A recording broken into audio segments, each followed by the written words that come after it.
લ્યો સાહેબ, માછીમાર સમાજનો નીકળી ગયો કચ્છરદાન, માંડ બેઠું થયું હજી માછીમાર સમાજ જાફરાબાદ બંદર, અને એમાં પણ આજે અનરાધાર વરસાદ પડતા જાફરાબાદ બંદરની કપડી સ્થિતિ, બોટ માલિકોની હાલત ગંભીર, કેમ કે ઊંચી ઉધારા કરી અને બોટને ફિશિંગ કરવા માટે મોકલી હતી, પરંતુ ફિશિંગ પૂરી થયા બાદ જે પરિસ્થિતિ છે તે હાલમાં દર્શાઈ રહી છે, કેમ કે આજે બપોર બાદનો જે વરસાદ છે તે અનરાધાર વરસ્યો છે, વીજળીના કડાકા સાથે, અને એમાં બીજી આપણે વાત કરીએ કે હાલમાં પણ બોટ દરિયાની અંદર છે, એટલે કે દરિયામાં તો કરંટ એટલો જોવા નથી મળ્યો, પરંતુ જાફરાબાદ બંદરની જે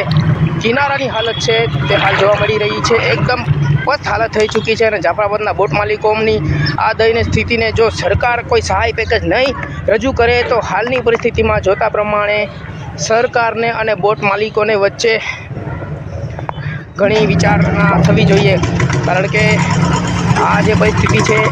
તે ઘણીવાર આવી ચૂકી છે અને સરકાર તરફથી હજી સુધી કોઈપણ પ્રકારની સહાય પેકેજ બોટ માલિકોને મળી નથી. તો આ વખતે એવું લાગે છે કે સરકારશ્રીને નમ્ર નિવેદન છે કે ફૂલ નહીં તો ફૂલની પાખડીને આજે નહીં તો કાલે પણ સરકારશ્રી દ્વારા જો બોટ માલિકોને થોડી ઘણી સહાય મળે તો આજે ઊંચી ઉધારા કરી અને બોટ ચાલુ કરેલી છે એનું ફળ મળે ક્યાંક ને ક્યાંક. અને વર્ષોથી આપણે જોઈ રહ્યા છીએ કે જાફરાબાદ બંદરમાં આશરે 700 કરોડનો ટર્નઓવર છે, એટલે કે 700 કરોડનું સરકારને હુંડિયામણ મળે છે એક વર્ષે. તો આ હુંડિયામણમાં સરકારને થોડું ઘણી રાહત તો જરૂર આપવી જોઈએ, કેમ કે 700 કરોડ એટલે બંદરનો વિકાસ થવો જોઈએ, પરંતુ હાલમાં બંદરનો કોઈ વિકાસ તો દેખાતો નથી. ફક્ત ને ફક્ત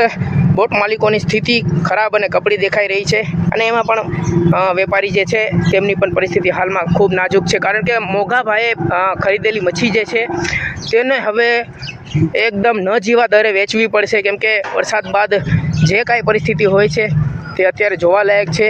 એટલે સરકારશ્રીને મારી નમ્ર નિવેદન છે અને નમ્ર અપીલ છે કે બોટ માલિકો માટે થઈને કાંઈક ને કાંઈક સહાય રજૂ કરે, અને આજે નહીં તો કાલે બોટ માલિકોને પોતાના પેટ પ્રમાણે ચૂકવી આપે તો સારું રહેશે.